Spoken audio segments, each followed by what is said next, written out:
नमस्कार, आदाब। Crime petrol dial 100 में आप सबका स्वागत है।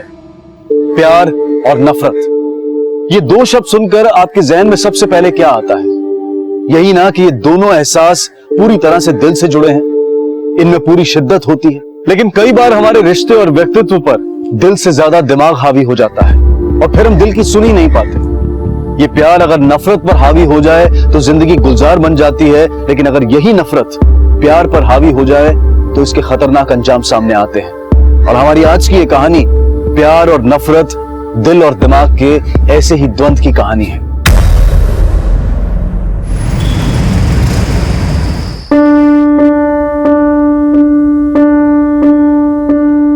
ओ, तो फुर्सत मिल गई मैडम। अरे ऐसा थोड़ी हो सकता कि अमन का बर्थडे मैं मिस कर दी। चलो बहुत अच्छा लगा, आ गई। Aman, happy birthday Aman, happy birthday.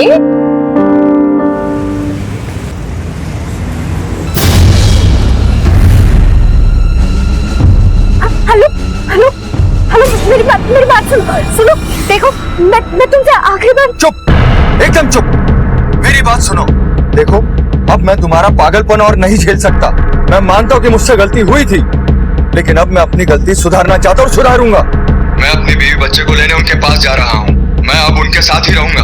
अगर मान गई तो ठीक है, वरना इस बार मैं जरूर कुछ कर बैठूंगा। देखो, मैं ये कहना चाहती। आज के बाद मुझे कॉल करने की कोई जरूरत नहीं है। ड्राइवर, एयरपोर्ट ले लेना। बच्चों ने जो डांस किया ना, मजा आ गया मुझे, लेकिन थकान भी होगी। यार, एक गिलास पानी पिला दो तान्या। हाँ जी। माँ, मैं तो कहता हूँ कि हर हफ्ते एक ऐसी पार्टी होनी चाहिए। नानी, मैं आपको अपनी ड्राइंग दिखाऊं? हाँ, दिखाओ। हाँ बेटा, दिखाओ। नानी, ये देखो। अरे वाह, ये तो बहुत प्यारा बनाया है। मामा, नानी, मॉम, मामी, मी। लेकिन बेटा, इसमें तुम्हारे पापा तो है ही नहीं। माँ, जब इसके पापा इसकी लाइफ में ही नहीं है तो इसकी ड्राइंग में क्यों होंगे? अपने मन की कड़वाहट बच्चे के मन में मत घोलो। वैसे भी पति का घर छोड़कर मायके में रहना अच्छी बात नहीं होती है। अरे तुम्हें पति की जरूरत नहीं है, लेकिन बेटे को बाप की जरूरत है। मम्मी जी, ये घर दीदी का भी है। शादी के बाद लड़की इतनी भी पराई नहीं हो जाती कि मायके वाले उसके आंसू भी ना पहुंचे।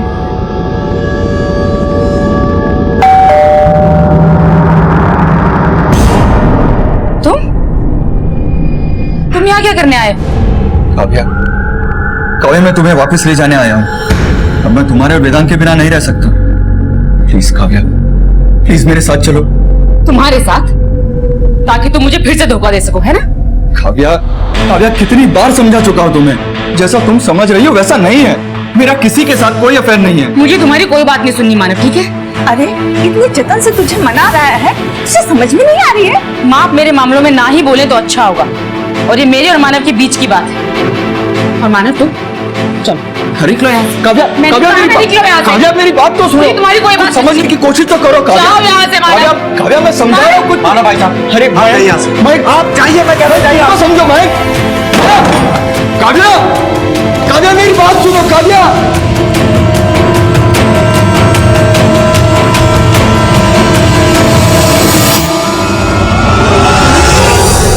उमर, तुम कहाँ थी? मैंने तुम्हें कितने कॉल किए? पापा ने मेरा घर से निकलना बंद कर दिया था। बड़ी मुश्किल से घर से भाग कर आए। देखो ना, प्लीज मुझे ऐसे कहीं दूर ले चलो। हमें यहाँ से भागना होगा। रघु, मैं तुम्हारा बिना नहीं रह सकती, प्लीज। और घर से ऐसे भागना ठीक नहीं होगा। मैं तुम्हारे पापा से बात करूंगा। कम से कम अपने माँ बाप की इज्जत के बारे में तो सोचो। तुम्हें मेरी परवाह नहीं है क्या? मैंने कहा ना, एक बार चलो तो चलो रघु। अच्छा ठीक है, अरे चलो। हाँ।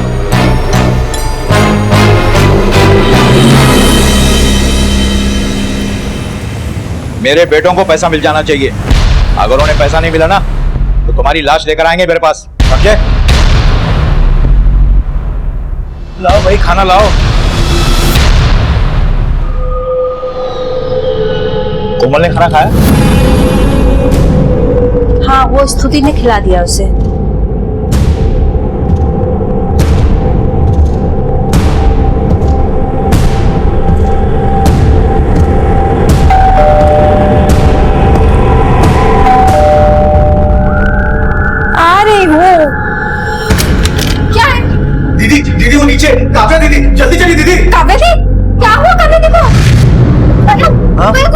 क्या हुआ? आओ ना बाहर तो चलो। क्या हुआ क्या? जल्दी चलो।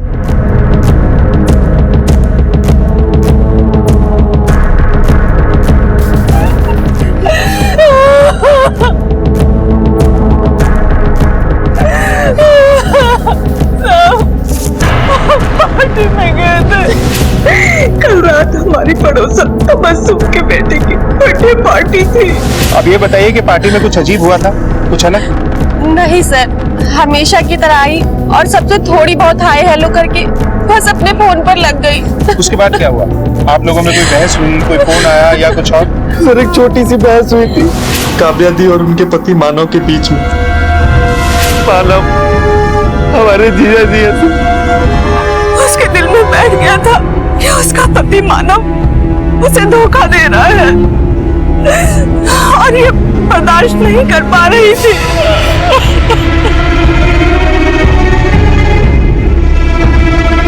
सर, इनके हाथ से रिंग मिली है। ये रिंग?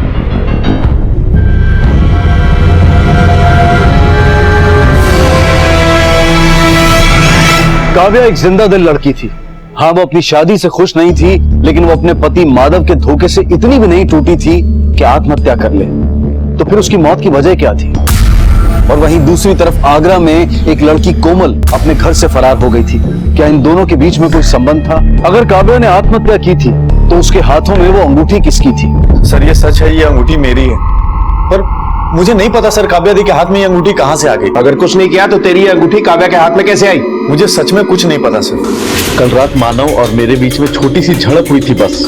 ये अंगूठी थोड़ी ढीली है सर, उस दौरान गिर गई होगी। काव्या दी ने हमारी पूरी फैमिली को सपोर्ट किया सर। पापा के जाने के बाद उन्होंने ही सब कुछ संभाला। मैं उनकी जान क्यों लूंगा?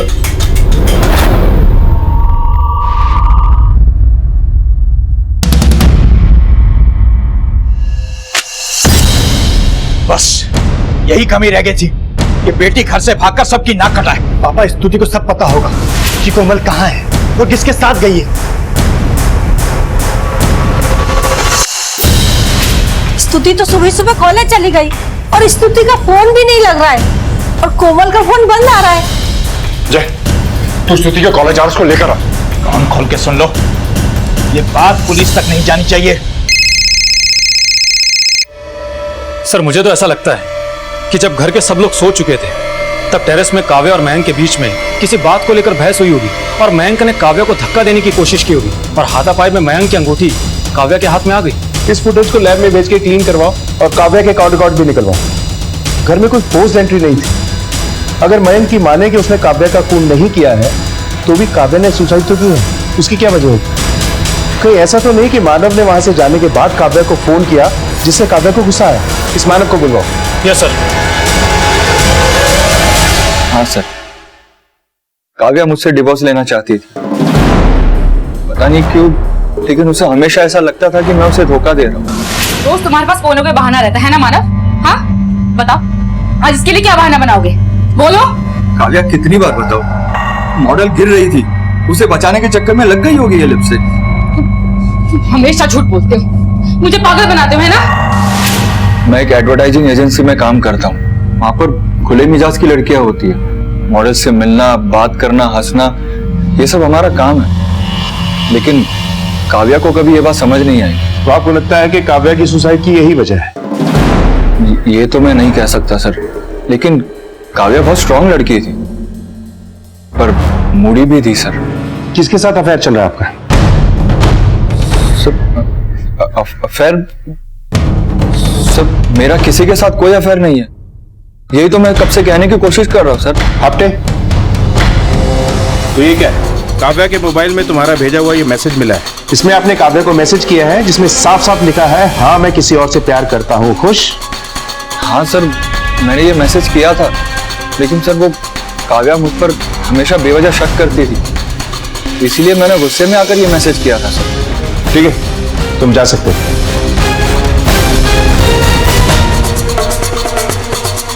सर, काव्या पढ़ी लिखी और समझदार औरत थी, वो जॉब करती थी, वो भला अपने पति पर बार बार शक क्यों करेगी? आपने रिश्तों में आग लगाने के लिए शक की एक चिंगारी ही काफी होती है, इसीलिए काव्या का सब कुछ जल के राख हो गया। खैर, काव्या के साथ साथ इस मानव के भी कॉल रिकॉर्ड से करवा।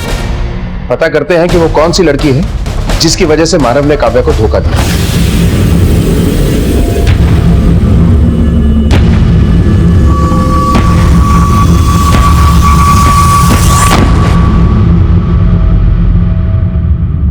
चलो।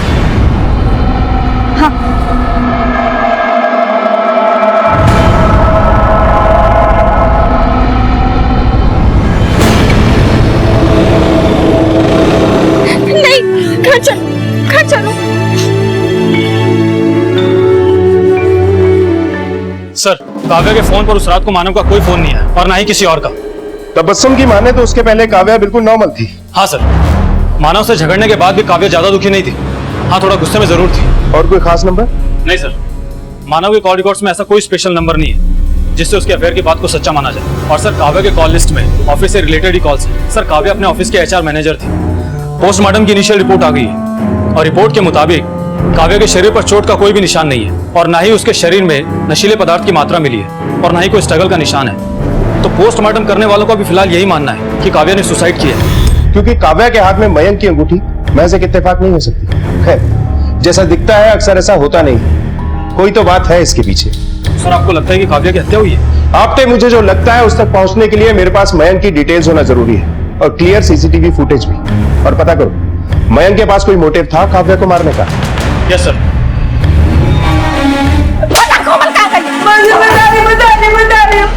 वो ना अपने बॉयफ्रेंड के साथ गई होगी। वो गवर्नमेंट कॉलेज में पढ़ता था।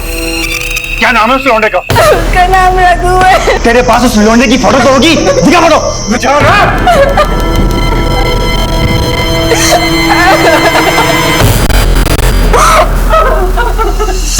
इसके कॉलेज से इसकी जन्म कुंडली निकलवाओ और अपने दोस्तों के जरिए कोमल के फोन की लोकेशन निकलवाओ।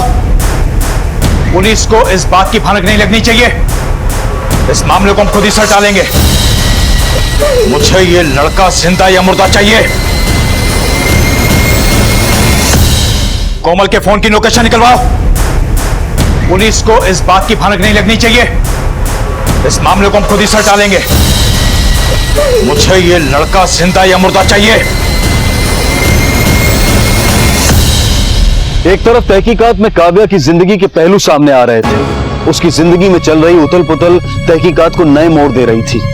कभी हत्या तो कभी आत्महत्या की तरफ घुमा रही थी। और वहीं दूसरी तरफ आगरा में कोमल के पिता और दोनों भाई उसकी तलाश में जमीन आसमान एक कर रहे थे। और वहीं पुलिस किसी ठोस नतीजे पर पहुंचने के लिए दिन रात जुटी हुई थी। सर, आपका शक सही था।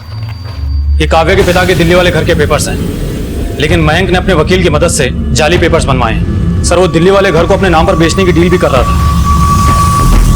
बता सर, ये बात सच है कि बाबूजी के नाम पे जो फ्लैट था वो मैं अपने नाम पे करा के बेचना चाहता था, क्योंकि मुझे पैसे की जरूरत थी सर। काव्या जी को दुबई में जॉब मिल गई थी और उनके कहने पे मैंने भी दुबई में एक जॉब ढूंढ लिया था सर। मैंने तो अपना यहाँ का जॉब भी छोड़ दिया। हम अपना सब कुछ बेच करके दुबई शिफ्ट होने वाले थे, पर पता नहीं उन्हें क्या हो गया सर। दी, आपकी दुबई की टिकट कब की लूं? मैं दुबई नहीं जा रही हूँ, मैं दिल्ली जाकर रहूंगी। दिल्ली क्यों? कहा ना, दिल्ली जाकर रहूंगी। मुझे पता था कि काव्या दी को अगर ये बात पता चल गई तो वो कभी नहीं मानेगी। बस इसलिए मैंने उन्हें नहीं बताया। जब उसे पता चल गया उसने गुस्सा किया तो तूने उसकी जान ले ली। नहीं सर, ऐसी बात नहीं है सर। मैं मानता हूँ कि मैंने अपनी बहन को धोखा दिया, पर मैंने उनकी जान नहीं ली है सर। अरे मैं तो उनको उनका हिस्सा देने वाला था। मैं सच कह रहा हूँ सर, मेरी बात पर विश्वास की। अगर मयंक ने ये खून नहीं किया और काव्या ने सुसाइड भी नहीं की, तो हो सकता है कोई और हो जो मानव के जाने के बाद आया। लेकिन सर, उस रात को काव्या के पड़ोसी तबस्सुम के घर हुई पार्टी में लोग आ जा रहे थे। तो हो सकता है कि पार्टी में कोई हो जो तबस्सुम और काव्या दोनों को जानता है और काव्या से मिलने उसके घर गया। नहीं सर, मैंने आपसे कहा ना, उस रात पार्टी में कुछ भी नहीं हुआ था। मेरे बेटे की बर्थडे पार्टी थी और उस पार्टी में मेरे सभी रिश्तेदार और दोस्त ही थे। काव्या को कोई पर्सनली नहीं जानता था जो मेरे घर से काव्या के घर जाए। मयंक को छोड़कर अपनी भाभी तान्या और माँ शकुंतला देवी के साथ काव्या के कैसे रिश्ते थे? तान्या बेचारी तो हमेशा काव्या की तारीफ करती है, लेकिन शकुंतला जी को उसका मानव को छोड़कर आना पसंद नहीं था, जिसकी वजह से शकुंतला जी को सबके ताने सुनने पड़ते थे। देखो तो पति को छोड़ के कितनी खुश है। काव्या अपना घर छोड़कर आ गई थी, इसलिए वो हमेशा गुस्सा रहती थी। हर माँ अपने बच्चे की खुशी चाहती है। मैं भी चाहती थी मेरी काव्या का घर फिर से बस जाए। हर गुस्सा शांत होने के बाद काव्या भी यही चाहती थी। एक था राजा, एक थी काव्या। अगर तुम्हें मानव मनाने आएगा तो तुम क्या जाओगे उसके साथ? माँ, अगर मानव मुझे एक बार मनाने आ जाए ना तो मैं खुशी खुशी उसके साथ चली जाऊंगी, अपने लिए नहीं, अपने बच्चे के लिए। काव्या पहले खुद अपने पति के घर जाना चाहती थी, लेकिन जब मानव लेने आया तो काव्या ने जाने से इनकार कर दिया। दुबई में जॉब के लिए उसने खुद ही अप्लाई किया था, लेकिन नौकरी मिली तो उसने नौकरी करने से इनकार कर दिया। ऐसा क्या हुआ था इन 4 महीनों में कि काव्या अपने फैसले बदलने के लिए मजबूर हो गई? सर, हो सकता है काव्या किसी और को प्यार करने लगी हो सकता है। पता करते हैं कि काव्या की मौत के पीछे कारण क्या है। मुझे समझ नहीं आ रहा है पापा से कैसे बात करूंगा। वो तैयार नहीं होंगे। कोमल, कोमल तुम्हारा फोन बज रहा है। कोमल तुम्हारा फोन बज रहा है। वो मेरे घर वालों का ही है। रघु प्लीज प्लीज चलो यहाँ से। तुम मेरे घर वालों को नहीं जानते, अगर उन्हें पता लग गया ना तो बवाल हो जाएगा। सर, काव्या यहाँ HR मैनेजर थी, बहुत अच्छी लेडीज थी। वो सिर्फ अपने काम से मतलब रखती थी। और कोई खास बात जो आपने नोटिस की हो? नहीं सर, ऐसा तो कुछ नहीं। क्या काव्या को तुमने किसी और आदमी के साथ में देखा था, या उसका किसी और के साथ में कोई चक्कर हो? नहीं साहब, वो तो बहुत अच्छी औरत थी, अपने बच्चे की खुशी के लिए जीती थी। सर, जिन जिन लोगों से बात की सब लोग काव्या की तारीफ ही कर रहे हैं। अफेयर का कोई चक्कर नहीं लगता, और कॉल लिस्ट भी क्लीन। सर, अगर अफेयर का कोई चक्कर होता तो बातचीत का कोई मीडियम तो दिखता। और हाँ सर, सोसाइटी की जो CCTV फुटेज आपने क्लीन करवाने के लिए कही थी वो क्लीन होकर आ गई है। मतलब ये कि काव्या के हाथ में मयंक की अंगूठी पहले से नहीं थी, क्योंकि इतनी ऊंचाई से गिरने पर किसी की मुट्ठी बंद नहीं हो सकती। किसी ने ये अंगूठी उसके हाथ में डालकर उसकी मुट्ठी बंद की होगी, और ये काम शकुंतला और तान्या में से किसी एक ने किया होगा। लेकिन सर, तान्या महंग की पत्नी है और शकुंतला महंग की माँ। भला वो ऐसा क्यों करेंगे? जब इतना पता चल गया है तो ये भी पता चल ही जाएगा। फिलहाल दोनों के कॉल रिकॉर्ड से करवाओ। Yes sir.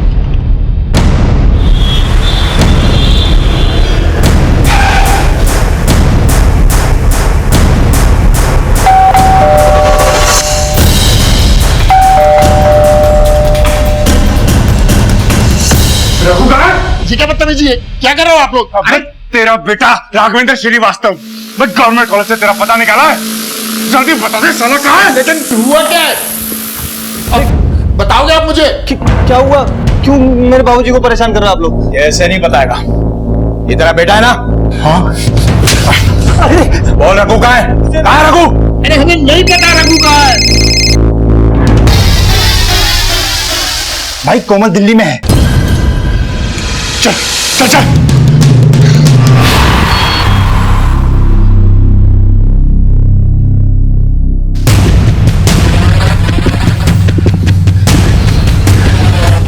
सर, तान्या और शकुंतला कॉल रिकॉर्ड्स, और इन कॉल रिकॉर्ड्स की माने तो मानव के पास में एक और नंबर है जो उसने अब तक पुलिस को नहीं दिया था। इसके लास्ट नंबर पे कुछ निकला तो नहीं था? नहीं सर, लेकिन इस दूसरे नंबर पर बहुत कुछ है। Good job. इनकी पूरी कुंडली निकालो। बहुत जल्द इस केस की सबसे बड़ी गुत्थी सुलझने वाली है। Yes sir. मुझे कहीं नहीं जाना है, मुझे यही रहना है। मुझे अरे शांत हो जाओ नहीं बेटा। जाना अरे है, नहीं बेटा रुको, जाना देखो आपके साथ, पापा घुमाने ले जा रहे हैं। जाना है। बेटा मुझे आपके साथ नहीं बेटा जाना है, रोते मुझे नहीं यही है। रहना है। देखो जिद मत मम्मा करो, चाहिए पापा मुझे। घुमाने ले जा रहे हैं नहीं, मुझे मम्मी के साथ जाना ना। है। देखो जिद नहीं करते। अच्छा आ जाओ। हाँ, पापा है ना?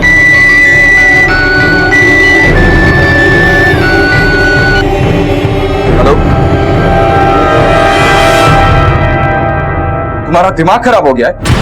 देखो मेरी बीवी मर गई है। मैं अच्छा पति तो नहीं बन पाया, लेकिन एक अच्छा बाप तो बन सकता हूं ना।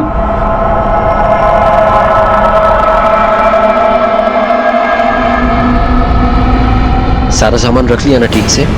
हाँ हाँ। क्या हुआ? रघु, रघु, मुझे बहुत डर लग रहा है। कुछ नहीं होगा, मैं हूं ना। किससे बात कर रही थी? हाँ, अब स्तुति से, घर वालों के बारे में पूछ रही थी।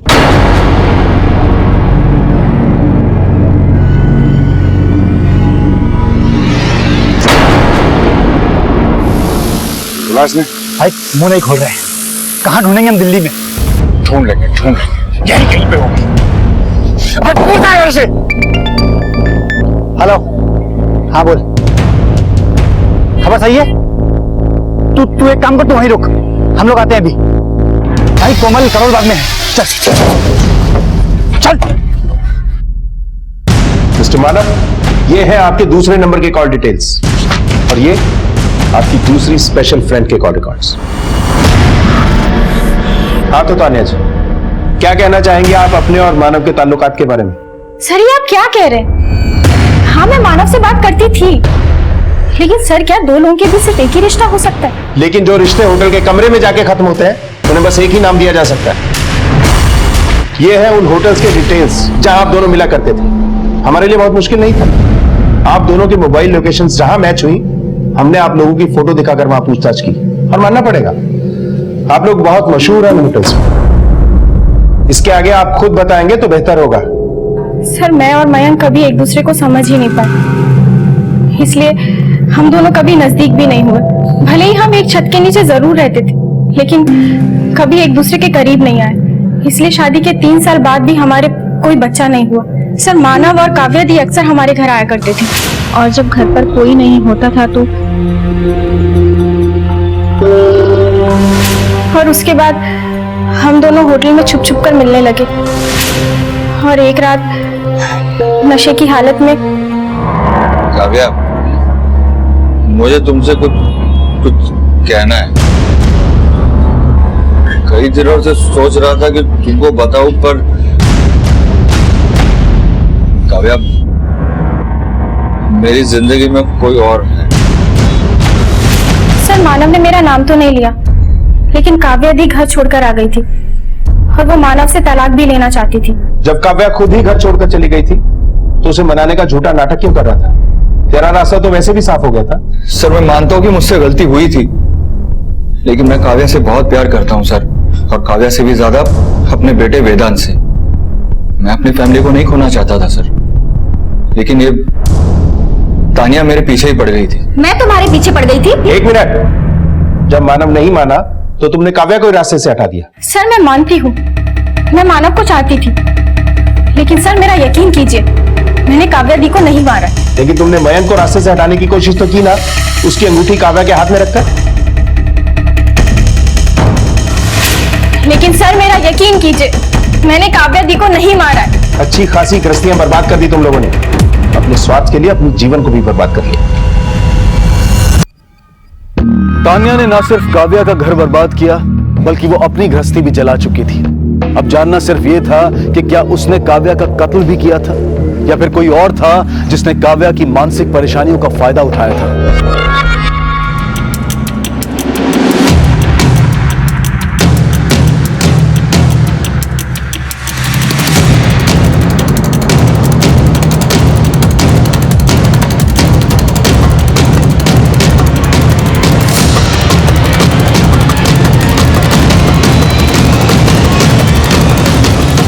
क्या हुआ? करोल बाग में सब गए हैं, वहीं से गाड़ी भी जाती हुई। पक्की है। चल। हमारे पास काव्या के मर्डर के 3 सस्पेक्ट हैं, मानव, मयंक और तान्या। लेकिन किसी के खिलाफ भी हमारे पास ठोस सबूत नहीं, और मुझे कहीं ना कहीं लग रहा है बात कुछ और भी हो सकती है। ऐसा करो कि काव्या की डिटेल्स एक बार फिर से चेक करो, उसके कॉल रिकॉर्ड, उसके बैंक डिटेल, उसके ऑफिस में पूछताछ, हर छोटी सी छोटी बात की बारीकी से जांच करो। मुझे लगता है जो कुछ भी हुआ है पिछले 4 महीनों में ही हुआ है। Yes sir.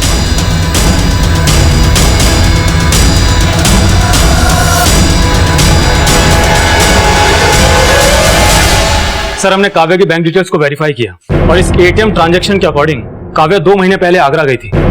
काव्या की मां का कहना है कि वो दिल्ली गई थी ऑफिस के काम से, और ऑफिस वालों का कहना है कि काव्या बीमार थी, इसलिए उसने छुट्टी ले रखी थी। मतलब काव्या झूठ बोल के आगरा गई थी, लेकिन आगरा में उसका कौन हो सकता है? सर हमने काव्या के कॉल रिकॉर्ड्स को एक बार फिर से वेरीफाई किया, और कॉल रिकॉर्ड्स के अकॉर्डिंग आगरा का बस एक नंबर है जो किसी कोमल के नाम पर रजिस्टर्ड है। सर इस नंबर पर पिछले 4 महीनों में सिर्फ 4 बार ही बात हुई है। इसीलिए जब पहली बार कॉल डिटेल्स आई तो हमें इस नंबर पे शक नहीं हुआ। हाँ सर, जब मुझे इस नंबर पर डाउट हुआ तो मैंने इसकी कॉल डिटेल्स निकलवाई। और सर, सबसे चौंकाने वाली बात तो ये है कि जब काव्या के मर्डर के बाद ये नंबर बंद हो गया।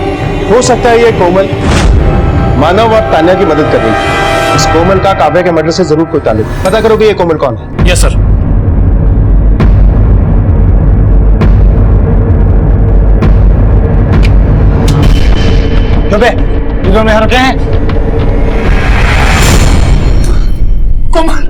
अगर मैंने भागने की कोशिश की तो मेरी फोटो डाल देगा। अगर आप लोग नहीं आते तो मुझे मार डालते। कोमल तू चिंता मत कर, तू घर चल, हम उस रघु को जान से मार देंगे। तू चल।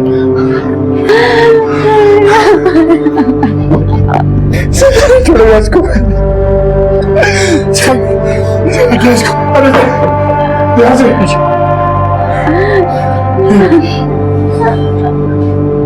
बोलिए, क्या बात है? कोमल को बुलाइए, हमें उससे बहुत जरूरी बात करनी है। वो अपनी मौसी के घर गई है, उससे क्या बात करनी है आप मुझे बता दीजिए। हमें जो बात करनी है हम उसे ही बताएंगे। फोन करो, उसे बोलो जल्दी घर आए। माँ, कोमल आ गई।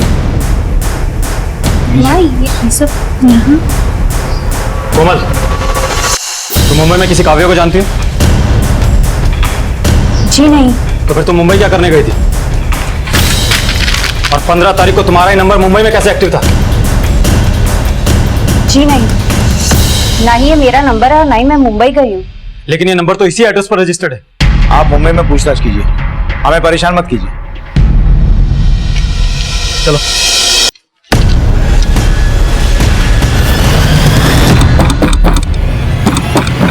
कोई है, कोई है, कोई है क्या? क्या ये सब वैसे बांध के क्यों रखा?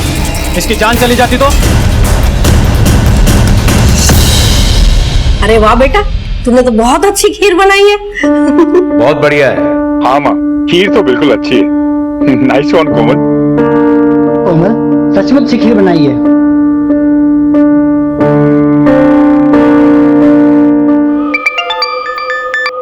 हाँ आपने बोल। सर, जिस कोमल की हमें तलाश थी वो किसी रघु नाम के लड़के के साथ में भाग गई थी, लेकिन कोमल के भाई उसे पकड़कर लेकर आ गए। सर, एक और बात, रघु के बारे में चौंका देने वाली बात सामने आई है।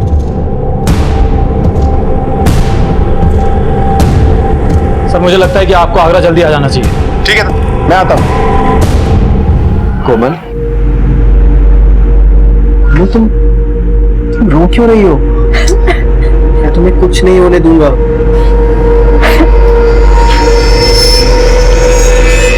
क्यों कोमल, मैं तुम्हारे बिना जिंदा नहीं रह सकता। लेकिन अब हम क्या करेंगे रघु? मेरे भाई हमें बाहर ढूंढ रहे हैं। मेरे पापा भी मुझे बार बार फोन कर रहे हैं। मुझे नहीं लगता कि वो रिश्ता होने देंगे। तो अब हम क्या करेंगे रघु?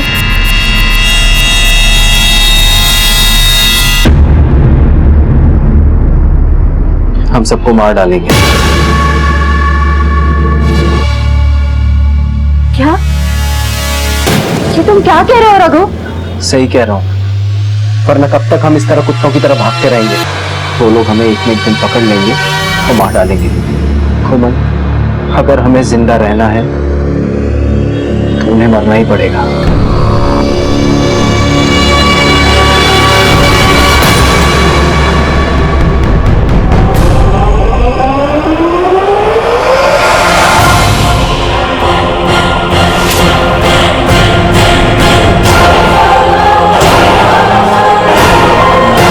अजीब लोग हैं आप। आपके बेटे को मारा पीटा, आपके छोटे बेटे को उठा कर ले गए, और आप लोग कह रहे हैं कि आपको कंप्लेंट नहीं करनी। साहब, रघु तो हमारे लिए कब का मर चुका है। उसके चक्कर में उसके दोस्त की बहन वैशाली ने अपनी जान दे दी, और वो दुखी होने की जगह खुश था, बहुत खुश। तब हमने उसे घर से निकाल दिया। आप कहना क्या चाहते हैं? साफ साफ बताइए। साहब, जब रघु छोटा था तभी उसकी माँ हमें छोड़कर किसी के साथ भाग गई थी। सब लोग उसे बहुत ताने देते थे, उसका मजाक उड़ाते थे। कुछ अजीब सा जुनून उसके ऊपर सवार हो गया था। और साहब, जब कोमल के बाप ने हमें बताया कि वो कोमल को लेकर भाग गया है तो हम बहुत डर गए थे। हमने सोचा कि कहीं वो कोमल की भी जान ना ले ले, लेकिन भगवान का शुक्र है कि वो बच्ची बच गई।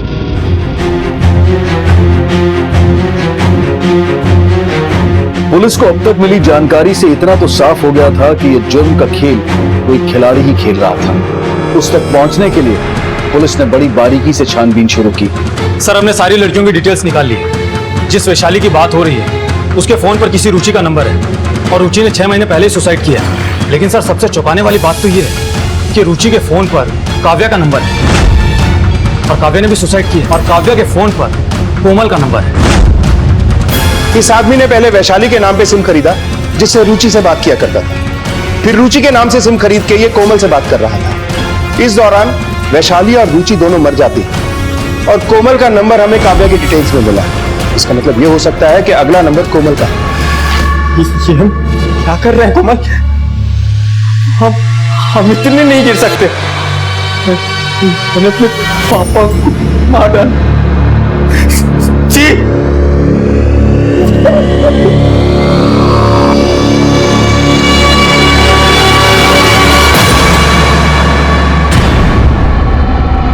लेकिन तुमने ही तो कहा था कि हम सबको मार देंगे।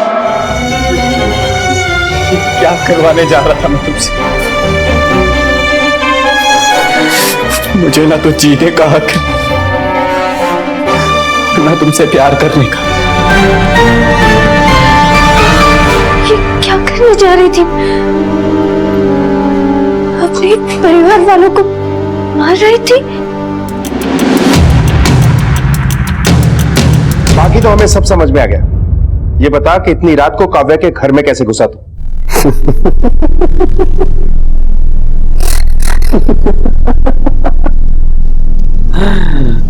काव्या ने मुझे बताया था कि उसकी पड़ोसन तबस्सुम के घर पे पार्टी है। बहुत से मेहमान आने वाले, मैं भी बुर्का पहन के चला गया।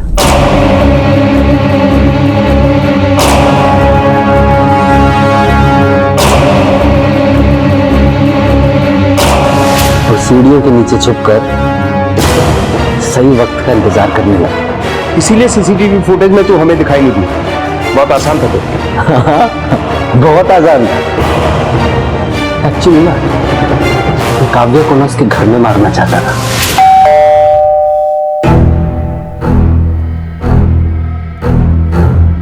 तुम? ये सब क्या है?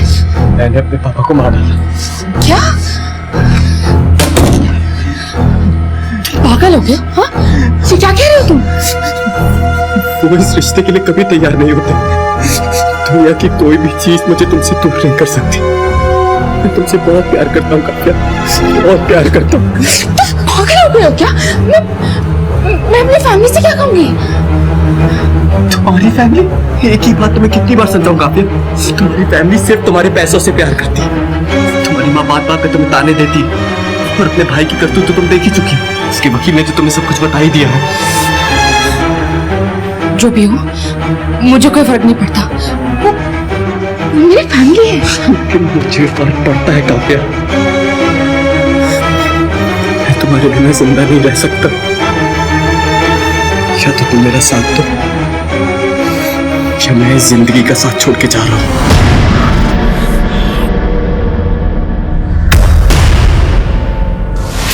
जो औरत अपना परिवार नहीं संभाल सकती, अपने बेटे को शिक्षा नहीं दे सकती, ऐसी औरतों को भी सजा मिलनी चाहिए ना। मेरा काम है इंसाफ देना। इंसाफ तो तुझे हम देंगे। तेरा सारा गेम हमें समझ में आ चुका है। बस ये बता, तू लड़कियों को कॉल कैसे करता था? नंबर तो तेरा कभी लिस्ट में आया नहीं। टेक्नोलॉजी सर, आजकल मोबाइल और कंप्यूटर पर ऐसे बहुत से ऑनलाइन गेम है जिनमें चैटिंग का ऑप्शन होता है। पहले मैं ऐसी लड़कियों को ढूंढता हूं जिन्होंने कुछ गलत किया हो। वैशाली मेरे दोस्त की बहन थी, मेरी भी बहन जैसी हुई। इस साली फिर भी मुझसे पट गई। ऐसी लड़की होती है क्या? और वो काव्या अपने पति को छोड़कर मुझसे पट गई। पूरे 6 साल, हाँ पूरे 6 साल छोटा था मैं उससे। हालांकि उसके पति ने गलती की थी, माफ कर देती, साथ में रहती, लेकिन नहीं, बेशर्मी भरी हुई थी ना अंदर। और वो कोमल, वो तो शादीशुदा के साथ चक्कर चला रही थी। ऐसी लड़कियों को ना मर ही जाना चाहिए सर।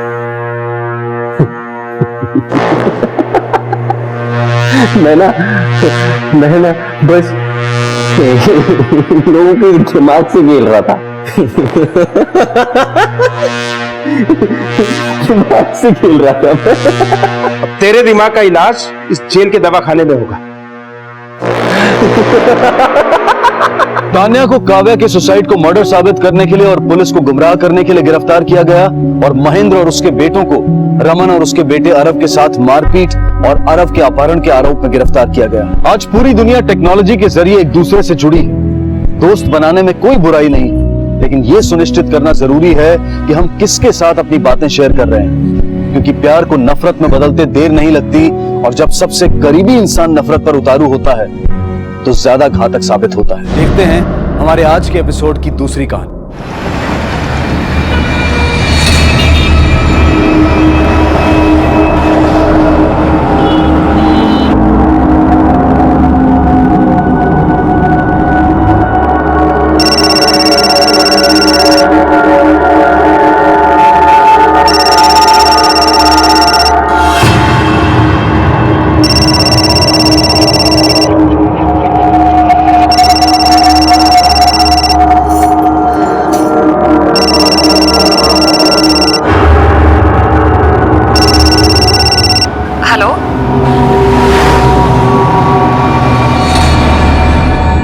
लेकिन ठीक है, मैं आती हूँ।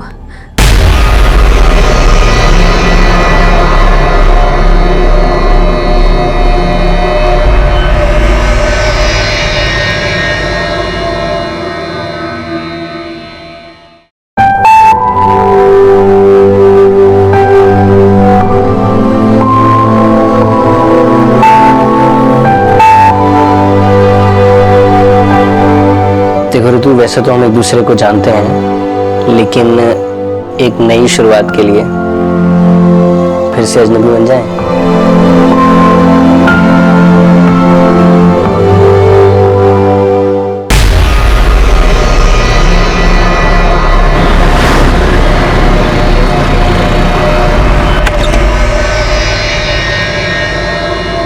ऋतु, इतनी जल्दी में कहाँ जा रही है बेटा? सब ठीक तो है ना बेटा? जी मम्मी जी, सब ठीक है। वो मैं मार्केट जा रही थी। अकेले जा रही हो? भूमिका को आने दो ना, उसे अपने साथ ले जाना। नहीं मम्मी जी, वो अदिति की मम्मी का कॉल आया था, उनके साथ जा रही हूँ। वो वेट कर रही होंगी मेरा। अदिति की मम्मी? अच्छा अच्छा, हाँ ठीक है, जाओ।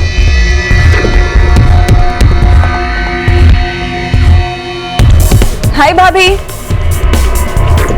अरे अजीब है, देखा भी नहीं। हेलो, घर पहुंच गई? हाँ, पर ये जो तुम्हारी सो कॉल्ड रितु दीदी है ना, आजकल बहुत एटीट्यूड दिखाने लगी है।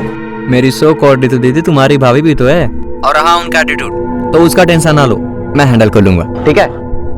ठीक है।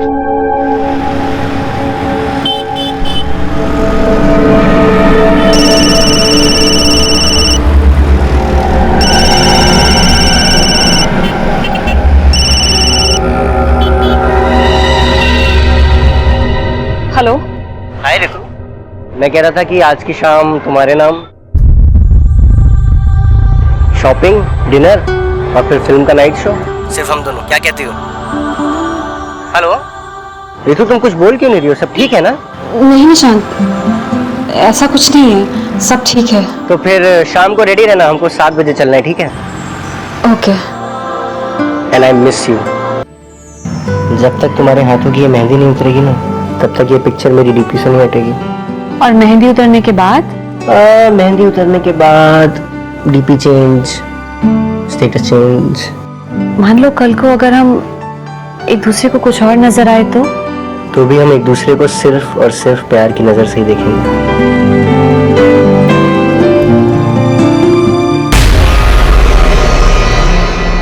16 जुलाई 2016 को ऋतु वशिष्ठ को आखिरी बार देखा गया और 16 जुलाई की रात ही उसकी गुमशुदगी का केस पुलिस के सामने आया था।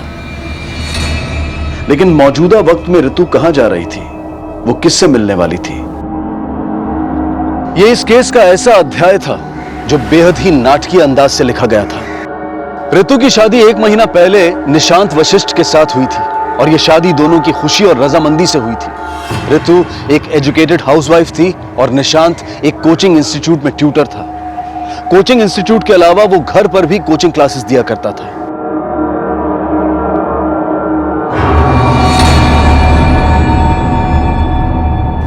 ऋतु,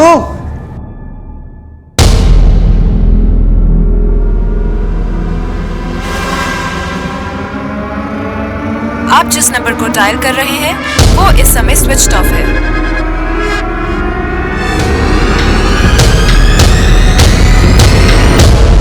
ऋतु का लापता होना एक ऐसा अजीब इत्तेफाक था जिसका संबंध एक अजीब शख्सियत से जुड़ा था।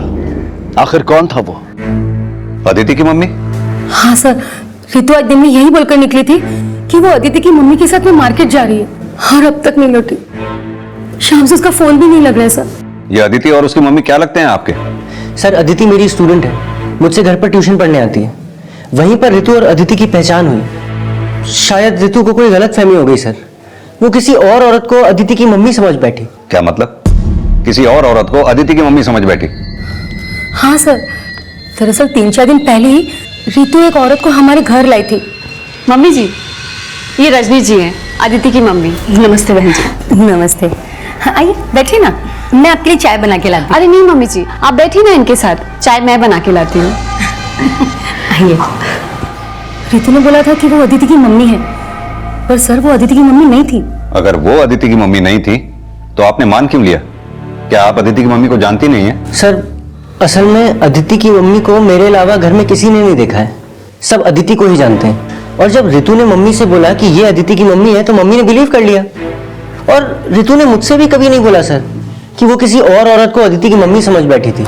अगर वो औरत अदिति की मम्मी नहीं है तो फिर वो औरत है कौन? सर, सिर्फ मम्मी ही उस औरत से मिली थी। और जब मम्मी ने बताया कि ऋतु अदिति की मम्मी के साथ गई है तो मैंने पहले अदिति को फोन किया।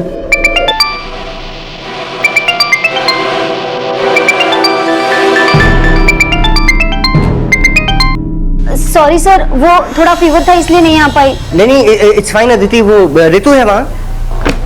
कौन ऋतु सर? अरे ऋतु मेरी वाइफ, वो तुम्हारी मम्मी के साथ मार्केट गई थी ना?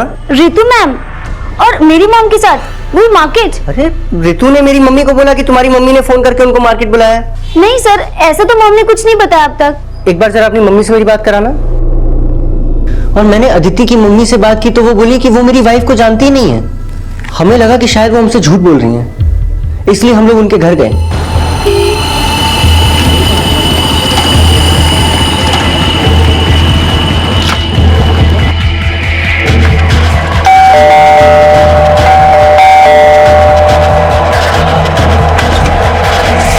सर, आप? जी अदिति है। अदिति? निशांत सर, आप अदिति की मम्मी? बेटा, उस दिन ऋतु ने तो मुझे किसी और से ही मिलवाया था। ये रजनी जी हैं, अदिति की मम्मी। आप अदिति की मम्मी? बेटा, उस दिन ऋतु ने तो मुझे किसी और से ही मिलवाया था। ये रजनी जी हैं, अदिति की मम्मी। जिसे ऋतु की सास अदिति की मम्मी समझ रही थी, असल में वो अदिति की मम्मी थी ही नहीं। तो क्या ऋतु ने झूठ बोला था या फिर वो किसी गलतफहमी का शिकार हुई थी? ये केस ऐसे कई सवालों से शुरू हुआ था, लेकिन इस केस का सबसे अजीब और रहस्यपूर्ण सवाल यह था कि वो औरत कौन थी जिसे अदिति की मम्मी समझा गया था। और पुलिस को भी यही बताया गया था कि उस औरत को ऋतु और ऋतु की सास के अलावा किसी ने नहीं देखा था। Are you sure? कि ऋतु ने उस औरत को अदिति की मम्मी ही बताया था? हाँ सर, मैं झूठ क्यों बोलूंगी? खुद ऋतु ने मुझसे कहा था कि वो औरत अदिति की मम्मी है। कितने बजे घर से निकली थी ऋतु? दोपहर को लगभग 2:30 बजे करीब निकली थी। और हाँ सर, ऋतु ने मुझसे ये भी कहा था कि वो अदिति की मम्मी का कॉल आया था, उनके साथ जा रही हूँ। और उस कॉल के बाद ही वो घर से निकले थे। सर, करीब 3 बजे मेरी भी ऋतु से बात हुई थी, लेकिन सर ऋतु ने तब भी मुझसे अदिति या उस औरत के बारे में कोई बात नहीं की। जब आपने ऋतु को फोन किया तब आप कहाँ थे? सर, मैं अपने कोचिंग क्लास में था। लेकिन आपने तो कहा था कि अदिति को आप अपने घर पे ही ट्यूशन देते हैं। सर, मैं अभिलाषा कोचिंग सेंटर में भी पढ़ाता हूँ। कहाँ है ये अभिलाषा coaching centre? Sir, Shanti Nagar में। सुबह 10 से 4 वहाँ पढ़ाता हूँ और फिर शाम को 5 से 6 अपने घर पर। अदिति भी दूसरे स्टूडेंट्स के साथ मेरे घर पर ही पढ़ने आती। लेकिन सर, सर आज वो आई भी नहीं। रितु के गायब होने और उस औरत से अदिति और उसकी मम्मी का क्या कनेक्शन हो सकता है? सर मुझे तो खुद कुछ भी समझ में नहीं आ रहा है सर, मगर सर मुझे बहुत डर लग रहा है, कहीं उस औरत की वजह से मेरी रितु किसी मुसीबत में ना हो सर। अनुज, पता करो रितु का फोन कब और कहां पर बंद हुआ, उसके कॉल रिकॉर्ड्स भी चेक करो। अगर उस औरत ने रितु को फोन किया होगा तो रितु के कॉल रिकॉर्ड्स में उसका नंबर जरूर आया होगा। आप उस औरत का स्केच बनवा सकती हैं? जी सर। रितु की सास द्वारा उस औरत का स्केच बनवाया गया और रितु के लापता होने का यह केस उस औरत की असल पहचान पता करने से जुड़ गया, जिसे अदिति की मम्मी बताया गया था।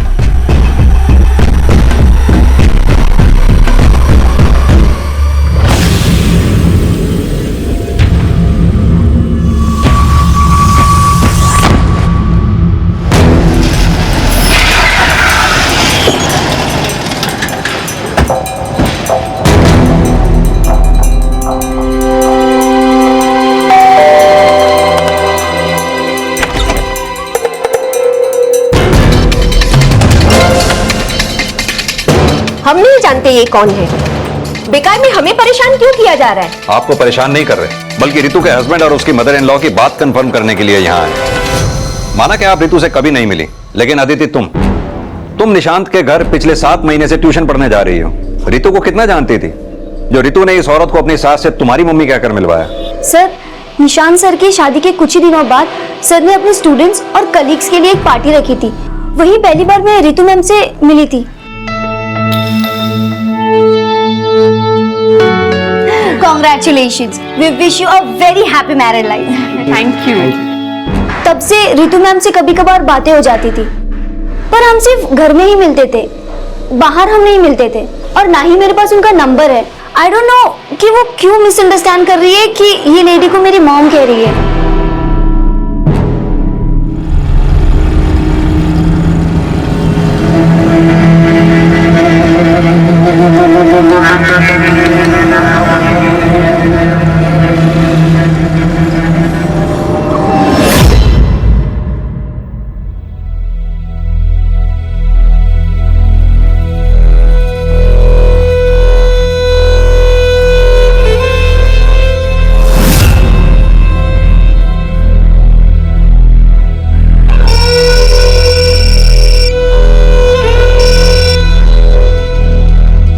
हेलो। हेलो भैया, भाभी का कुछ पता चला? नहीं। भाभी की फैमिली आई है, वो माँ ने उनसे कहा कि आप रात से ही भाभी को ढूंढने निकले हैं। बट भैया एक बार प्लीज आके उनसे मिल लो, वो भी भाभी के लिए बहुत परेशान है। हाँ ठीक है, आता हूँ।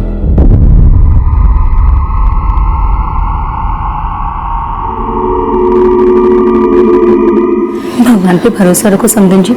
लेकिन समदन जी, आपको ऐसा तो नहीं लग रहा कि रितु ने आपसे झूठ बोला है? कैसी बातें कर रहे हैं? मुझे तो रितु पे पूरा भरोसा है, बल्कि हमें तो ये लग रहा है कि उस औरत ने रितु से झूठ बोला होगा। लेकिन मौसी जी, वो लेडी कौन हो सकती है जिसकी वजह से कल रात से रितु दी घर नहीं आई है? वो जो कोई भी हो प्रतीक, मुझे तो लगता है कि ये सब जरूर उस अदिति और अदिति की मम्मी की कोई चाल है।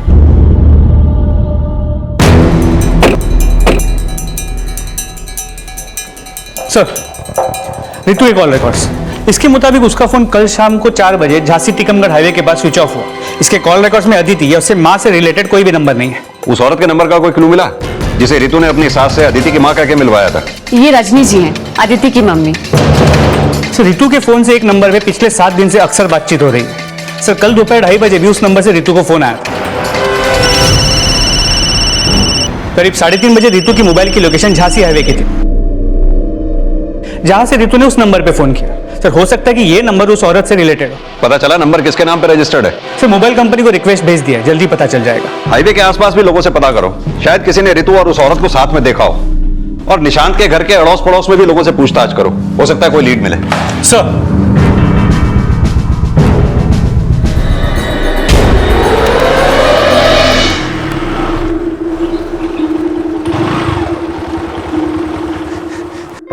जिया जी, कुछ दिति का पता चला क्या? प्रतीक, अगर कुछ पता चला होता ना तो मैं अकेला नहीं लौटता।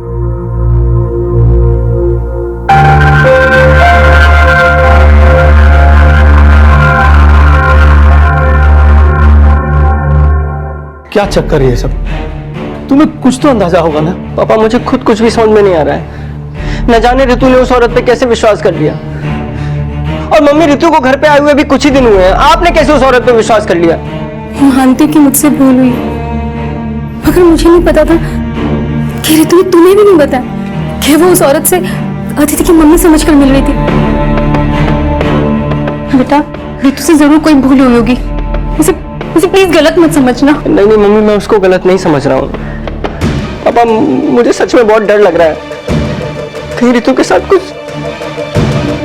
रितु के साथ क्या हुआ होगा, वो अब कहां होगी, ये रहस्य फिलहाल उस औरत की पहचान के भरोसे था जिसे अदिति की मम्मी की झूठी पहचान दी गई।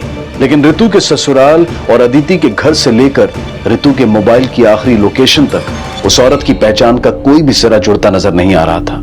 और जिस मोबाइल नंबर को उस औरत तक पहुंचने का जरिया समझा जा रहा था, उसका परिणाम भी शून्य था। सर, वो नंबर फेक आईडी पे 7 दिन पहले एक्टिवेट किया गया है और उस नंबर से सिर्फ रितु को फोन किया गया है। यानी कि उस नंबर का इस्तेमाल रितु के खिलाफ साजिश रचने में हुआ। ये अदिति और उसकी मम्मी का कनेक्शन उस औरत या उस नंबर से कोई है क्या? नहीं सर, उस औरत को लेकर अब तक हमारे पास कोई भी लीड नहीं है। हमारे पास ऐसा कोई भी विटनेस नहीं है जिसने उस औरत को देखा हो या उसे पहचानता हो। अनुज, ये औरत अभी हमारे पास एक स्केच के अलावा और कुछ भी नहीं, और इस औरत को शक्ल दी है रितु की सास ने। कहीं ऐसा तो नहीं इस औरत का कोई अस्तित्व भी ना हो? सर, मतलब आप कहना चाहते कि रितु की सास ने हमसे झूठ बोला और रितु को गायब करने में उसी का हाथ है? हो सकता है। रितु 1 महीना पहले निशांत से शादी करके इनके घर में आई। एक नई नवेली दुल्हन को गायब करने की वजह दहेज से लेकर कुछ भी हो सकती है। शायद रितु को गायब करने के लिए ऐसी साजिश रची गई जिसमें अपराधी को ऐसी शक्ल दी गई जिसका कोई नाम नहीं, कोई पहचान नहीं। पुलिस अब इस थ्योरी पर काम करने लगी कि कहीं रितु का गायब होना रितु के ससुराल वालों की साजिश तो नहीं, जिसकी इन्वेस्टिगेशन में रितु और निशांत की शादी का वो अध्याय खुलने लगा जिसमें एक तरफ रितु की शादी के बाद से रितु के निशांत और उसके परिवार से संबंध खंगाले जाने लगे, और वहीं दूसरी तरफ रितु के परिवार से भी रितु की शादीशुदा जिंदगी और निशांत रितु के आपसी रिश्ते से जुड़े सवाल पूछे जाने लगे। सर, मुझे नहीं लगता कि रितु के ससुराल में किसी के साथ भी किसी तरह का कोई मनमुटाव था। हो सकता है कोई ऐसी बात हो जो आप लोगों के कानों तक पहुंची ही ना हो। मेरा मतलब शादी के बाद रितु से कोई ऐसी मांग की गई हो जो वो आप लोगों को बता ही ना पाई हो। सर, निशांत और उसकी मम्मी ने तो शादी से पहले भी कोई मांग नहीं रखी थी, और इसीलिए हमने मतलब शादी के बाद बिना मांगे बहुत कुछ दिया था सर। और अगर ऐसी कोई बात होती तो रितु हमसे शेयर करती सर। और सर, रितु तो निशांत जी और उसकी सास की तारीफ करते हुए नहीं थकती थी। वो वहां पे बहुत खुश थी, लेकिन पता नहीं इसकी खुशियों को किसकी नजर लग गई। निशांत और उसके घर वालों को कब से जानते हैं आप लोग? सर, 10 साल पहले तक तो वो हमारे पड़ोसी थे, लेकिन निशांत के डैडी के डेथ के बाद वो लोग शिफ्ट कर गए।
अफसाने भी बदलते हैं बदलते वक्त के साथ।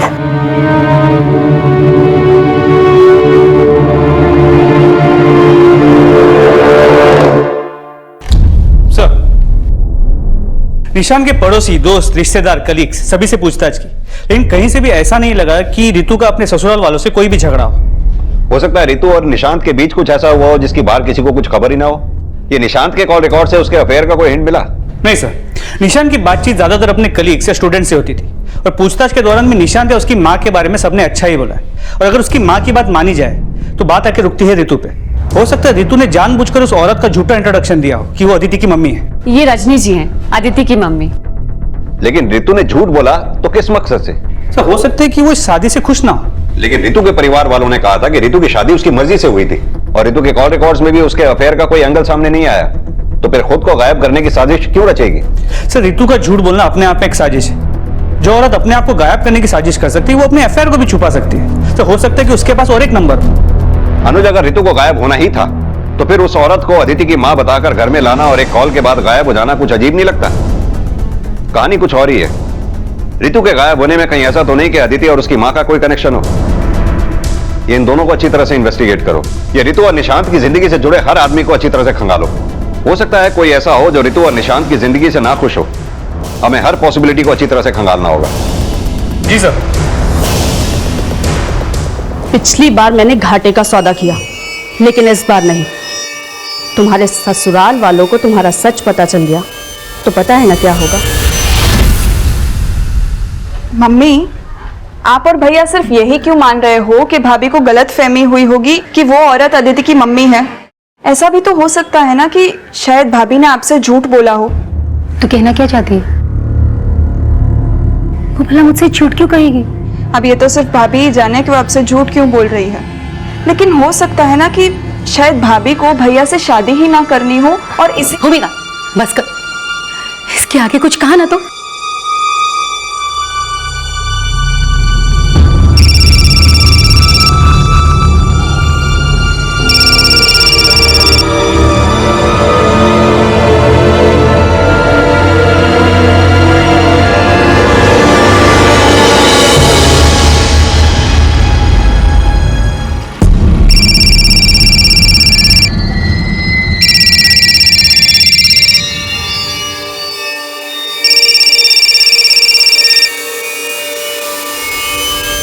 हेलो। प्लीज जूही, तू वो सारी बातें किसी को मत बताना। अगर ये सारी बातें सामने आ गई तो मेरी मॉम मेरा जीना मुश्किल कर देगी। अदिति, तो कुछ और तो नहीं छिपा रही ना मुझसे? नहीं जूही, मैं और कुछ नहीं छुपा रही हूँ। सर मैं आपसे कुछ भी नहीं छुपा रहा हूँ। मेरे और रितु के बीच में कोई भी प्रॉब्लम नहीं थी। हो सकता है रितु आपसे कुछ छुपा रही हो। क्या आपको रितु पे शक नहीं हो रहा? कैसा शक? यही कि रितु की बातों से कभी आपको ऐसा लगा हो कि उसके पास या प्रेजेंट में किसी के साथ उसका कोई अफेयर रहा हो? अफेयर? नहीं सर, मुझे नहीं लगता रितु का कोई भी अफेयर रहा होगा। सर जरूर मेरी रितु किसी कॉन्स्पिरेसी का शिकार हुई है। और ये कॉन्स्पिरेसी उस औरत से जुड़ी है जिसके बारे में कोई नहीं जानता। आपको नहीं लगता कि रितु ने आपकी मां से उस औरत के बारे में झूठ बोला हो? सर मुझे लगता है कि रितु पे शक करने की बजाय आपको यह पता करना चाहिए कि वो औरत कौन है जिसकी वजह से मेरी रितु पिछले 7 दिन से गायब है। उस औरत के होने ना होने का सवाल इस केस में बार बार उठ रहा था, जिसमें एक तरफ रितु द्वारा उस औरत को अदिति की मम्मी बताना एक झूठ भी समझा जा रहा था और वहीं दूसरी तरफ उसे हकीकत मानकर रितु के गायब होने की साजिश भी। लेकिन वो औरत वाकई में थी या नहीं, ये बात अब भी पुलिस के लिए एक पहेली बनी हुई थी और उसके होने की संभावनाओं को सच मानकर एक नए सिरे से उसकी पहचान पता लगाने की कोशिश की जा रही थी। सर उस औरत के स्केच को आसपास के सभी पुलिस स्टेशन में भेज दिया है, लेकिन ना उसके बारे में कोई लीड मिल पा रही है और ना उसका चेहरा किसी भी क्रिमिनल से मैच करता है। अपने इन्फॉर्मर्स के नेटवर्क को अलर्ट करो। उनसे कहो हमें हर हालत में इस औरत के बारे में इंफॉर्मेशन चाहिए। सर उस औरत की पहचान पता करने के साथ रितु और निशांत के अफेयर का एंगल भी इन्वेस्टिगेट किया जा रहा था और यह भी पता लगाया जा रहा था कि क्या रितु और निशांत के बीच कोई ऐसा भी था जो रितु और निशांत के रिश्ते से जलता था।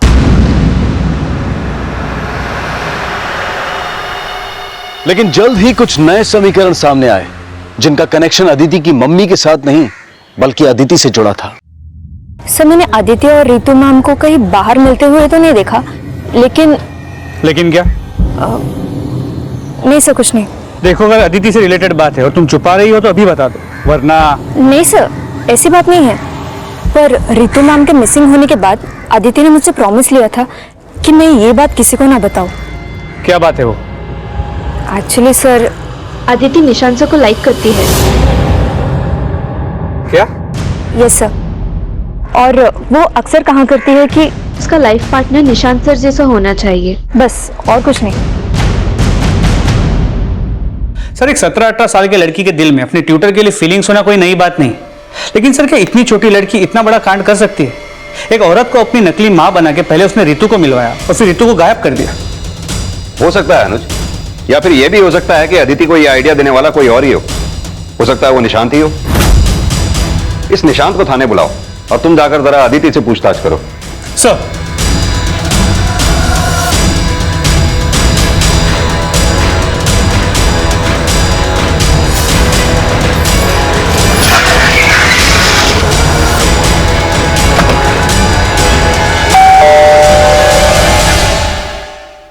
सर ऐसा कुछ नहीं है, आपको जरूर कोई गलतफहमी हुई है। इस बारे में हम अदिति से सुनना चाहते हैं। क्या तुम निशांत सर को लाइक करती हो? हाँ सर, मैं उन्हें लाइक करती थी, लेकिन मैंने रितु मैम को किसी भी लेडी से नहीं मिलवाया था। मैं सच बोल रही हूँ। एक बात बताओ, क्या सिर्फ तुम निशांत सर को लाइक करती हो या वो भी तुम्हें लाइक करते हैं? सर ये कैसी बात कर रहे हैं आप? अदिति मेरी स्टूडेंट है। लेकिन हमने तो सुना है उसी स्टूडेंट ने तुमसे शादी करने के सपने संजो रखे थे। हो सकता है उसकी इसी इनोसेंट फीलिंग का तुम फायदा उठा रहे हो।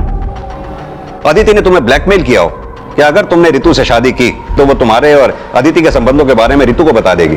अदिति चुप रहे इसलिए तुमने रितु को गायब करवा दिया हो। सर मैं रितु को बचपन से जानता हूँ सर, प्यार करता हूँ उससे। सर प्लीज ऐसा मत बोलिए। निशांत सर ने मुझे कभी चीट नहीं किया। ये फीलिंग्स तो सिर्फ मेरी तरफ से थी। ये बात मैंने उनसे नहीं कभी कही और नहीं कहना चाहती थी, क्योंकि मुझे पता था वो मेरे टीचर हैं और वो मुझसे बहुत बड़े हैं। सर मैं अपनी बेटी को बहुत अच्छे से जानती हूँ। वो बचपने में ऐसा कुछ सोच सकती है, लेकिन कभी कोई ऐसा काम नहीं कर सकती जिससे उसकी माँ शर्मिंदा हो। मेरी बेटी उनके यहाँ सिर्फ 1 घंटा ट्यूशन पढ़ने जाती है और मेरी नजर हमेशा उस पर रहती है। अगर कोई ऐसी वैसी बात होती तो मुझसे छिप नहीं सकती थी। अदिति और निशांत का अफेयर था या फिर ये अदिति की एक तरफा फीलिंग थी? इन सब बातों में रितु के गायब होने का कनेक्शन हो सकता है, लेकिन सबसे बड़ा सवाल इस स्केच वाली लेडी का रितु के गायब होने में क्या कनेक्शन है जिसे रितु अदिति की मां समझ रही थी?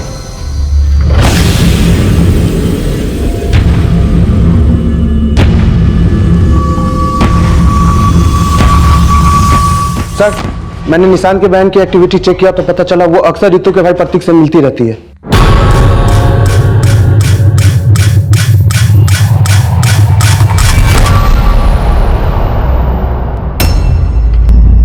यानी प्रतीक और भूमिका का अफेयर चल रहा था। इन दोनों के अफेयर का रितु के गायब होने से क्या कनेक्शन हो सकता है? सर कनेक्शन का तो पता नहीं, लेकिन उन दोनों को देख के लगता नहीं जैसे उन्हें रितु का गायब होने का कोई दुख भी है।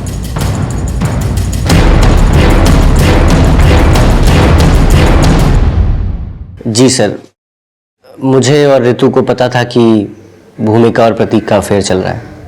आपके कस्टम में आपकी बहन की शादी आपके साले से की जा सकती है? जी सर, लेकिन रितु नहीं चाहती थी कि भूमिका और प्रतीक की शादी हो। वो तो उनको मिलने से भी मना करती थी। तुम दोनों समझ क्यों नहीं रहे हो? देखो अब से तुम दोनों अकेले में बिल्कुल नहीं मिलोगे, सिर्फ और सिर्फ अपनी पढ़ाई पे ध्यान दोगे। पर दीदी हम पढ़ाई पे तो ध्यान दे ही रहे हैं ना।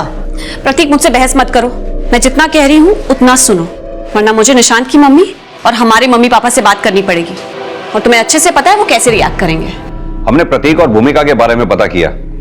हमें नहीं लगता कि प्रतीक और भूमिका ने रितु की बातों को सीरियसली लिया हो। सर भूमिका ने तो मुझे प्रॉमिस किया था कि वो प्रतीक से कभी नहीं मिलेगी, लेकिन प्रतीक सर अपने तरीके से ही सोचता है। कहीं ये तरीका रितु के गायब होने से तो नहीं जुड़ा? नहीं सर, रितु उसकी बहन है। इन सब बातों का उसके गायब होने से कोई लेना देना नहीं हो सकता।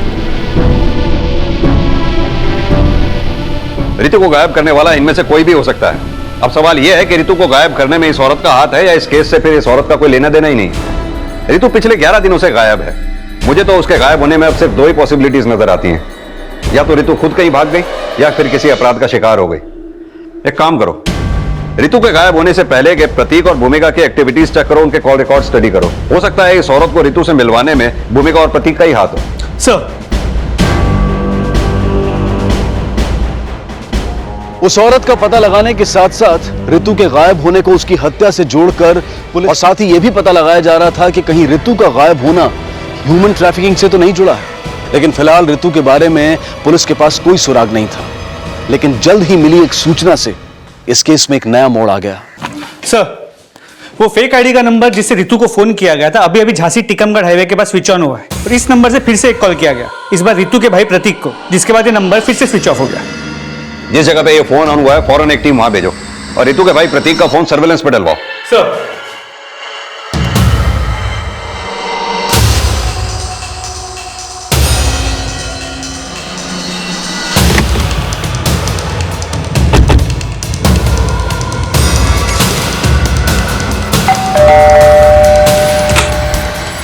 आप लोग? प्रतीक को बुलाइए। सर प्रतीक तो अभी घर से बाहर निकला। कहाँ गया? सर मालूम नहीं, लेकिन कोई खास वजह सर? सर प्रतीक घर में बिना बताए कहीं चला गया। ठीक है सर, चलो जल्दी।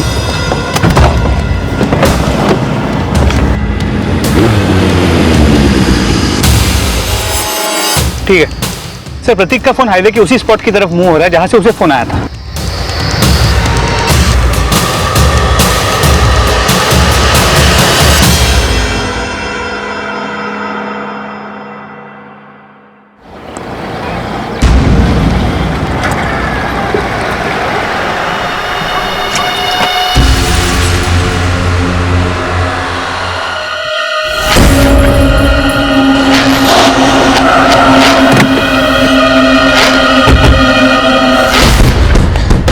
सर अच्छा हुआ आप आ गए, मैं आपके पास ही आ रहा था, वहां पे क्लास पड़ी हुई सर।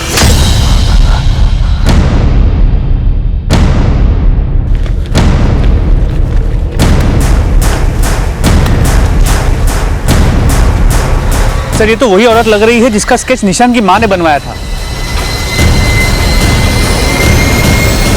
अब ये साफ हो चुका था कि उस औरत का अस्तित्व था जिसका स्केच रितु की सास ने यह कहकर बनवाया था कि रितु ने उसे अदिति की मम्मी समझा था। लेकिन उस औरत की हत्या का क्या राज था और रितु अब तक कहां थी? इन सारे रहस्यों को जानने के लिए अब रितु का भाई रिमांड पर था। सर मैंने कुछ नहीं किया, मेरा विश्वास करो सर, मैं तो घर पे था तभी एक लड़की का कॉल आया। हेलो प्रतीक, तुम्हारी बहन तुमसे मिलना चाहती है। कौन बोल रहा है? तुम्हारी सिस्टर की फ्रेंड। और मैं उसकी बातों में आ गया और मैं वहां से भागा, तभी सर आप लोग आ गए। कहानी अच्छी है लेकिन हम विश्वास नहीं करेंगे। सीधी तरह से ये बता के रितु कहां पर है? सर मुझे नहीं पता। कहीं ऐसा तो नहीं उस औरत की तरह तूने रितु को भी मार दिया? नहीं सर, मैंने किसी को नहीं मारा सर, रितु हमारी बहन है, भला मैं उसे क्यों मारूंगा? क्योंकि रितु तुझे भूमिका से मिलने से मना करती थी, इसलिए तूने उस औरत की मदद से रितु को वहां बुलाया और बुलाकर मार दिया। उस औरत की वजह से तू ना फंस जाए, बाद में तूने उस औरत को भी मार दिया। नहीं सर, मैंने किसी को नहीं मारा सर। अनुज, इसकी तब तक पिटाई करते रहो जब तक ये सच ना बोले। सर मेरे बेटे ने ऐसा क्या कर दिया सर जो आपने उसे अरेस्ट कर लिया? आपके बेटे को हमने उस औरत की लाश के साथ अरेस्ट किया है जो रितु के साथ अदिति की मां बनकर आई थी, और हमें शक है कि रितु को प्रतीक नहीं मारा है। नहीं साहब, ऐसा नहीं हो सकता साहब, उसे जरूर कोई फंसा रहा है। प्लीज साहब उसे छोड़ दीजिए प्लीज। हम उसे ऐसे नहीं छोड़ सकते, आप लोग अभी जा सकते हैं। लेकिन मैंने कहा ना आप लोग अभी जा सकते हैं। भूमिका, तुमसे कुछ पूछताछ करनी है। रश्मि, भूमिका को अंदर लेके आओ। हाँ सर, मैं मानती हूँ कि भाभी के मना करने के बाद भी मैं और प्रतीक एक दूसरे से मिलते थे, लेकिन ना ही प्रतीक ने कुछ किया और ना ही मैंने। तुमने क्या किया है क्या नहीं किया ये तो हम पता कर ही लेंगे, अभी तो तुम्हें जाने दे रहे हैं, लेकिन हमसे पूछे बगैर ये शहर छोड़कर जाना मत कहीं। पापा, मैंने और रितु ने प्रतीक और भूमिका दोनों को समझाया था, लेकिन प्रतीक और भूमिका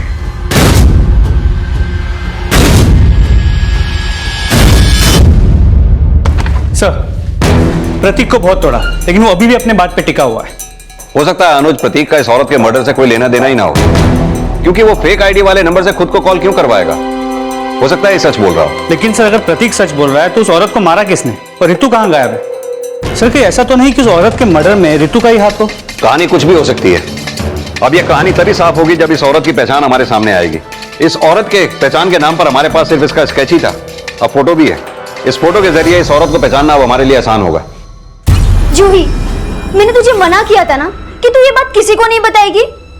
तूने मेरा ट्रस्ट तोड़ा। अदिति, पुलिस ने मुझे बहुत फोर्स किया तो मैं डर गई।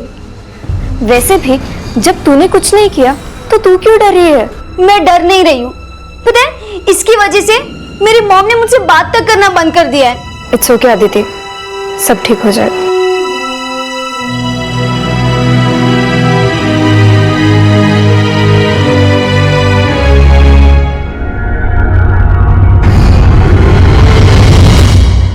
ये उसी औरत का फोटो है। इसकी लाश हमें मिली है झांसी हाईवे। तो झांसी से लेकर टीकमगढ़ तक अपने पूरे नेटवर्क को फैला दो। कैसे भी करके मुझे इस औरत की पूरी इंफॉर्मेशन चाहिए, जल्द से जल्द। ठीक है साहब। रितु की लीड तलाशने के लिए पुलिस अब उस औरत की फोटो के जरिए उसकी पहचान पता लगाने का प्रयास कर रही थी और इसी दौरान उसकी पोस्टमार्टम रिपोर्ट सामने आई। सर, उस औरत के पोस्टमार्टम रिपोर्ट के मुताबिक उसका मर्डर उस फेक नंबर से प्रतीक को किए गए कॉल से 2 घंटे पहले ही हो चुका है। इसका मतलब प्रतीक सच बोल रहा है? जी सर, लेकिन प्रतीक ने यह भी बताया था कि उस कॉल में उससे एक लड़की ने बात किया था। अब ये लड़की कौन हो सकती है? सर एक मिनट। हाँ साहब, वो फोटो वाली औरत का पता चल गया है। शीतल नाम है उसका। ललितपुर में प्रगति क्लासेस में रिसेप्शनिस्ट का काम करती थी। रहती कहाँ थी वो?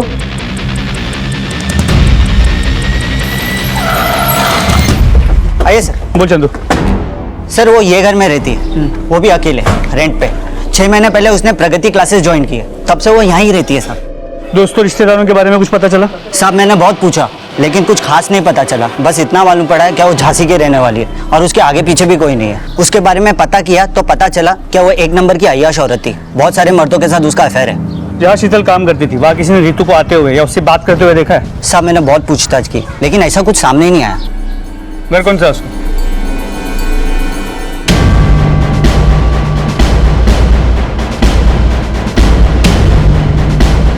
दरवाजा तोड़ो।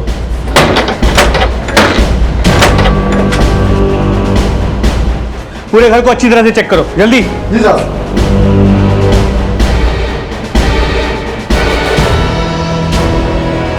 सर यहाँ कुछ नहीं मिला। सर घर में कुछ नहीं मिला, लेकिन मैं यहाँ पूछताछ करवाता हूँ और एक टीम को झांसी भेजता हूँ, शायद कोई लीड मिल जाए। जी सर। आखिरकार उस औरत की पहचान शीतल नाम से हो गई और पुलिस ने जब शीतल का बैकग्राउंड खंगाला तो रितु के खिलाफ रची गई साजिश का पर्दाफाश हो गया। सर, शीतल की पूरी इंफॉर्मेशन निकाल ली है।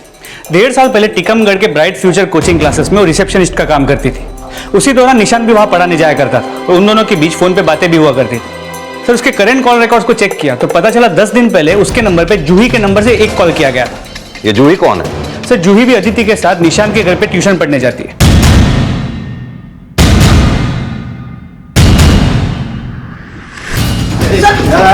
मैंने कुछ नहीं किया सर, मैंने कुछ नहीं किया। आप लोगों को कोई गलतफहमी हुई है। तूने क्या किया है क्या नहीं किया जूही हमें सब बता चुकी है। सब मैंने अकेले कुछ नहीं किया, निशांत सर के साथ मिलकर किया। अब तू खुद बोलेगा या हम उगलवाएं? सर मैं जूही से प्यार करता था, लेकिन जूही बहुत रिच फैमिली से बिलोंग करती है सर, और उसका हाथ मांगने की मेरी हैसियत नहीं थी। मैंने सोचा कुछ भी करके मुझे अपना खुद का कोचिंग इंस्टीट्यूट खोलना पड़ेगा, तब शायद उसके पेरेंट्स मुझसे शादी कराने के लिए राजी होंगे। और तब रितु के फादर मुझे मिले।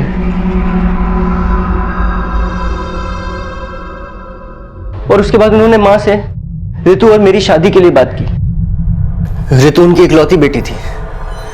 मुझे लगा कि वो दहेज देने में कोई कमी नहीं रखेंगे, इसलिए दहेज के लिए मैंने रितु से शादी की। मगर जूही से शादी करने के लिए मुझे रितु को रास्ते से हटाना था, और मुझे पता था कि अदिति मुझे लाइक करती है, इसलिए जूही और मैंने मिलकर के प्लानिंग की। मैंने जूही के फोन से शीतल को फोन किया और उसको अदिति की मम्मी बनने की एक्टिंग करने को कहा। मुझे पता था कि शीतल पैसों के लिए कुछ भी कर सकती है। सर जूही और शीतल रितु से मार्केट में मिले और जूही ने शीतल को अदिति की मम्मी बता करके इंट्रोड्यूस किया, और शीतल ने भी रितु से अदिति की मम्मी बनकर के दोस्ती शुरू की, और धीरे धीरे उससे यह कहना शुरू किया कि उसे शक है कि मेरा और अदिति का अफेयर चल रहा है। और उस दिन रितु को बाहर बुलाने के लिए शीतल ने रितु को फोन करके कहा कि उसने मुझे और अदिति को हाईवे के पास लॉज में जाते हुए देखा है। सर मैं 4 बजे कोचिंग सेंटर से निकलता हूँ और 5 बजे घर पहुँचता हूँ। मैंने अपना फ़ोन जूही को दिया और वो मेरा फ़ोन लेकर के मेरे घर की ओर गई और मैं हाईवे पहुंचा जहां शीतल ने ऋतु को बुलाया था।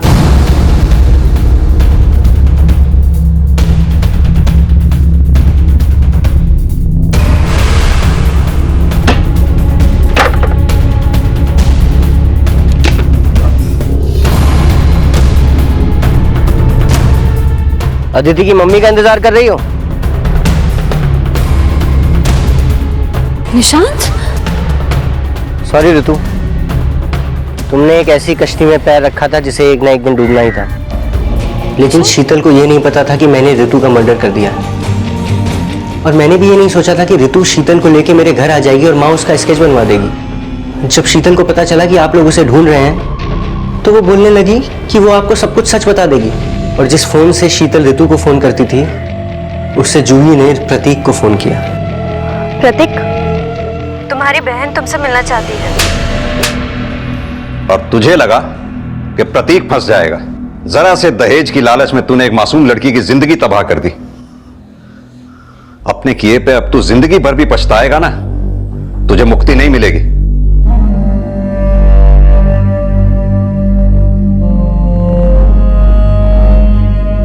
ऋतु और निशांत का रिश्ता सिर्फ पति पत्नी का नहीं था, वो दोनों बचपन के दोस्त भी थे। लेकिन लालची और धोखेबाज इंसान रिश्तों का लिहाज नहीं करते। निशांत ने एक ऐसी साजिश को अंजाम दिया जिसमें ऋतु के विश्वास के साथ ही नहीं बल्कि उसके दिमाग के साथ भी खेला गया। लेकिन अगर ऋतु एक बार भी इन बातों का जिक्र अपने माता पिता से करती तो शायद वो इस बुरे अंजाम से बच सकती थी। किसी भी अनजान व्यक्ति को जाने समझे बिना उसकी हर बात पर यकीन कर लेना और अपनों के साथ अपनी तकलीफ को साझा ना करना हमारी एक ऐसी भूल हो सकती है जिसमें कभी कभी हमें पछताने का मौका भी नहीं मिलता। इसी विचार के साथ मैं अनूप सोनी अब आपसे विदा लेता हूं।